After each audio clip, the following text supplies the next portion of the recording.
What's going on, everyone? We're back with a brand new video, and I don't have to say my disclaimer because I am not in the mobile studio today. Um, but at any rate, let me just go ahead and hop right into today's video.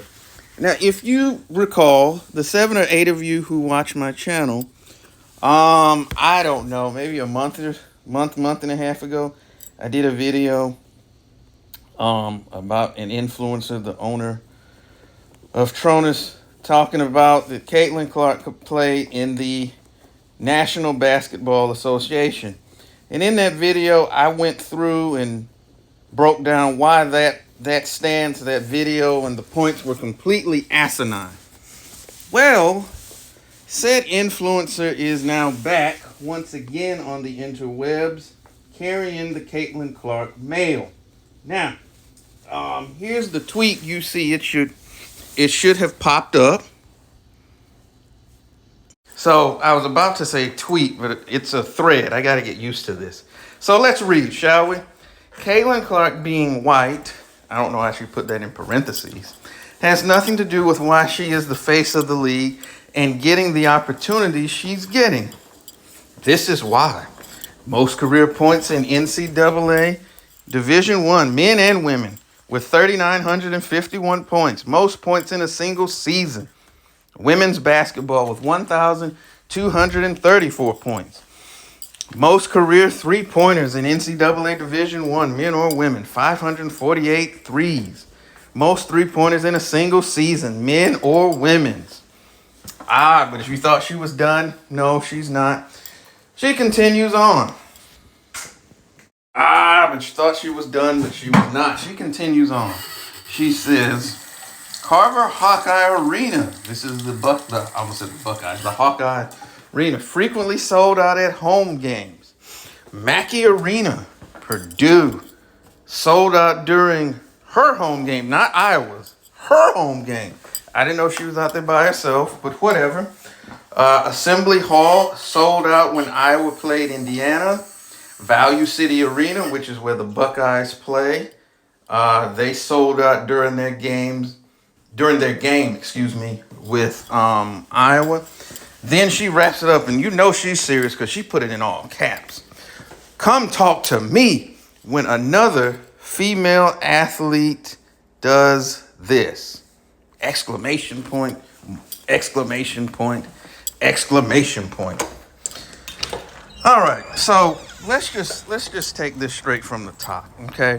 Because I have been one of those people who have, while I can see the racial component in this, I've tried not to strictly go down that path, but let's do it.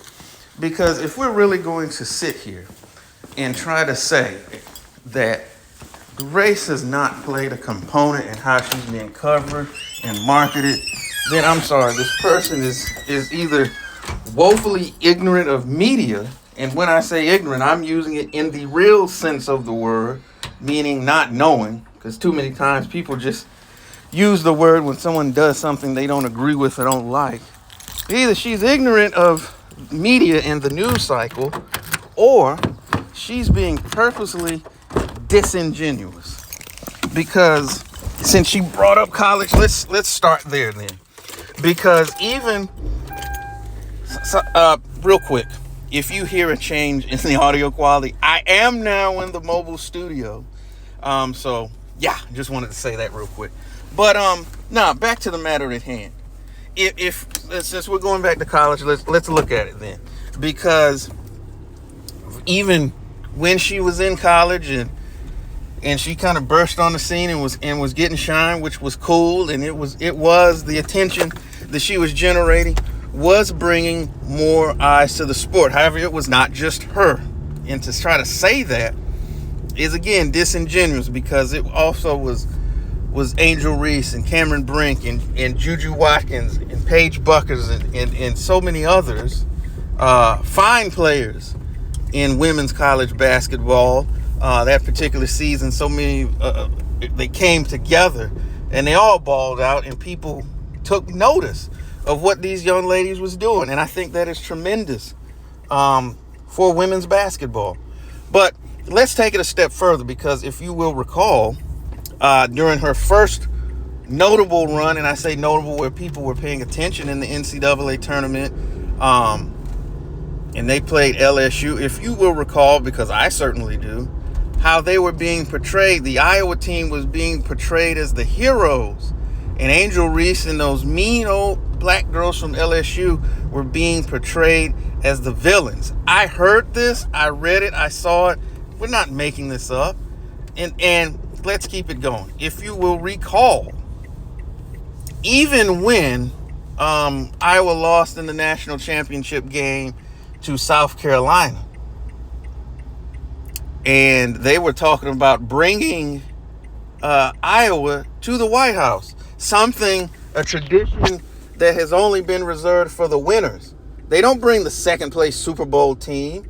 They don't bring the team who loses the NBA Finals. The winners get to go. But all of a sudden, they were trying to drum up support. They were trying to get Iowa to the White House, and they lost. And if you will recall, because once again, I certainly do, when South Carolina won the national championship this past season, by the way, completing an undefeated run, an undefeated season, something that does not happen every single year.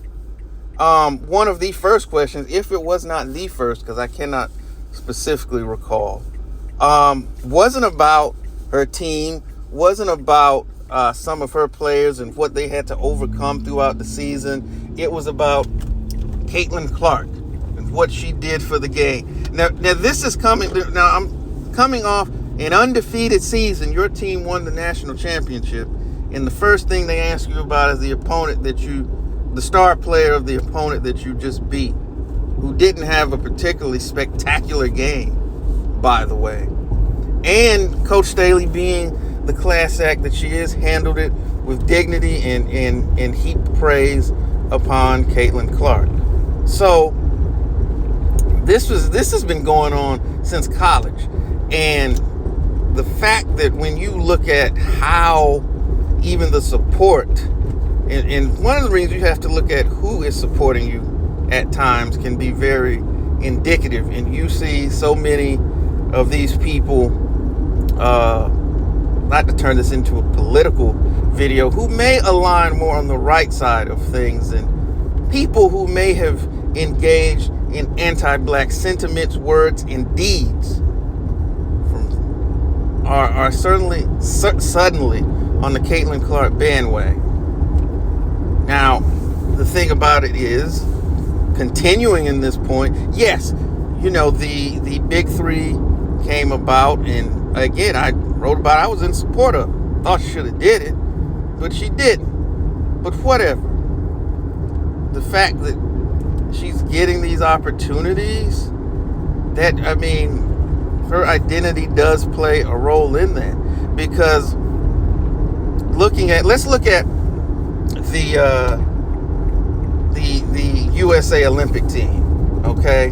They're talking about, first of all, the fact that they're even calling it a snub is disingenuous. Let's just start there, because the fact of the matter is, it's not a snub. The fact of the matter is, she didn't attend the tryouts. Because she was still competing in the NCAA tournament, she didn't try out, and though she wasn't on the team. But secondly, out of the 12 people on that team, who is she definitively better than? That would be my question.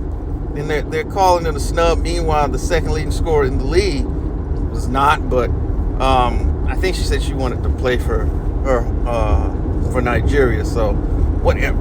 But even if she didn't, that's a snub. When Candace Parker got left off, that's a snub. We're talking about rookie-wise, she did average 17 points a game last year. She leads the league in turnovers.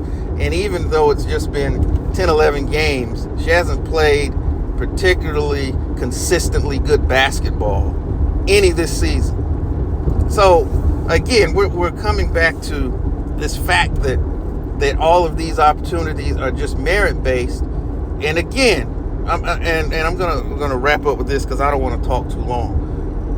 The coverage of how it's been And this whole thing with the Olympic team, it really has exposed this, because you've had people come out and say, and unfortunately it's a lot of black people, whatever, come out and say that, well, she should be on the team not because of the skill, of the talent, how she's played, things of this nature, but because having her on the team would grow the game. And that's what it's all like.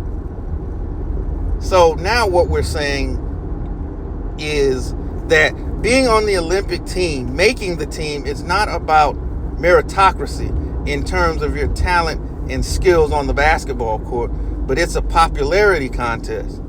Because if that's the case, then how come you haven't heard, well, why don't we put Angel Reese on the team? Why don't we put Cameron Brink? I know she's doing the 3-on-3. But heck, why don't we reach back to college? Why don't you get Paige or Juju? They're very popular as well. But see, they're not saying anyone else or any of the other quality players in the WNBA who may have not made it or quote unquote left off the team. They're not saying snub. They're not bringing them on Good Morning America or whatever the show was and calling it a snub. So it's a clear agenda that's being pushed.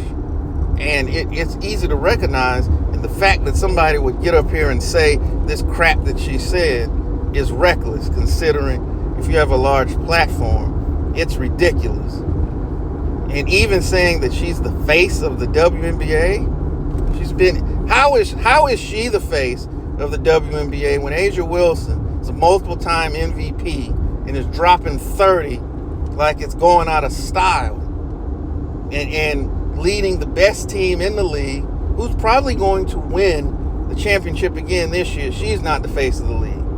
Brandon Stewart's not the face of the league. But whatever. See, even you saying that proves my point and the point that others like myself have made. That this, and I'm going to wrap up because I have talked way too long on this and I don't want to bore you to tears. But just when I see stuff like this, it just aggravates me, because instead of just allowing her to play, and I understand giving her some shine, that's fine, because she came in with a lot of hype. So people are invested. Not saying that at all. But to say that some of this praise and some of the attention doesn't have to do with who she is ridiculous and wrong. She should know better. But considering some of the things she said in the past, I'm starting to question that. But what do you think of this latest example of people with large platforms saying silly things? Do you agree with what she had to say? Or do you think she's way off base, she's way off her rocker? Is she premature with what she's saying? Will she be the face of the league, which is entirely possible, but in 10 games into her career, seems a bit early to anoint that to her already? Let us know in the comment section. Let's have a conversation about it. As always, I thank you for spending a few moments with me. Though this one was a little longer than a few. And as always, tell the ones that you love them. Peace.